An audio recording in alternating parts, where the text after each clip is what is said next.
We take you to Ofud Village, where midwives are making a difference village after village as they help pregnant women at childbirth. This is Ofud Village, located in Sudan's remote Blue Nile state. Hundreds of pregnant women who live here are in danger of losing their lives or the lives of their unborn babies. Wadia is a day old and is one of the lucky newborns who have survived childbirth in rural Sudan. She was delivered by Siyama Hussein. Siyama, who sometimes delivers up to 17 children in some months, has been a midwife for the last 18 months. Other than complications women face at childbirth, she sometimes faces cultural-related problems while delivering children, with some women refusing her to aid their deliveries. The lady I delivered a few days ago is my closet neighbor, but she was afraid of me because she thinks I'm a child. She didn't want me to deliver her and refused to be examined. She asked me for Suad, another midwife, but Suad was not available. I told her this was my work and that I had been trained. I delivered the child successfully. Statistics on maternal and child health from the United Nations Children's Fund, UNICEF, indicate that nearly 305,000 children under the age of 5 die every year in Sudan. The majority of these deaths happen in the first 5 months of life, and those who do survive face a possibility of growing up without a mother. This is because nearly 26,000 women die at childbirth in the country every year for different reasons. In most of sub-Saharan Africa, giving birth is considered risky because most women deliver without skilled care. Suad Aftan has been working as a midwife in Ofud for the last 15 years. In the last few years, you could only find old women who knew very little about delivering babies. When the babies appeared, they pulled it out and cut the umbilical cord with a razor. Thankfully, I've gone to the midwife training in Damazine, where I was trained, and I became a legal midwife. Many people now call me from my home to help them deliver.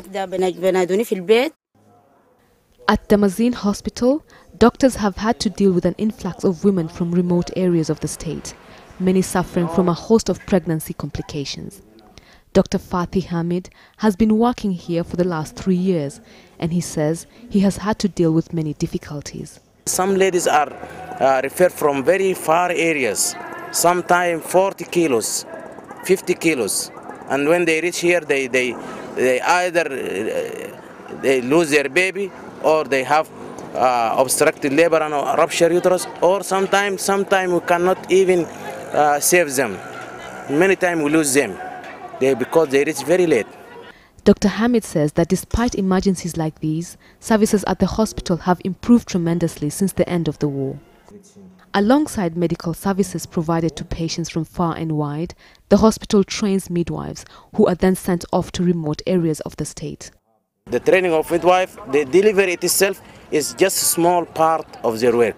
But actually the real work is to target, to hunt ladies with risk, so that they can be shifted to hospital, they can get better care, they can reduce in that way the complication, including maybe obstructed labor, including emergency cesarean section, including even death. And you have to know we have a very high mortality rate here. The United Nations Development Fund, through the Recovery and Rehabilitation Program, has also been funding various midwife programs in the state. This project was set up immediately after the Comprehensive Peace Agreement was signed. At the schools, midwives are taught how to spot complications in pregnancy, hygienic ways of delivery, including how to care for women who have been circumcised, and general prenatal and postnatal care. So far, 40 midwives have been trained by the UNDP's Recovery Rehabilitation Program, helping to reduce the agony and grief that women, children and their families living in remote areas, such as Ofud, are forced to confront. We have come to this school with empty heads. We have spent 1 year and we are learning everything. We know how to transfer the woman to the doctor in case of emergencies. We have known the symptoms of pregnancy, how to deliver the baby, how to make her aware of pregnancy. And as Sudan addresses its shortage of health workers in reproductive health services, it is hoped that more progress will be achieved in reducing maternal deaths countrywide, as was set in the Millennium Development Goals 10 years ago, which hope to reduce by 75% the maternal mortality ratio by 2015.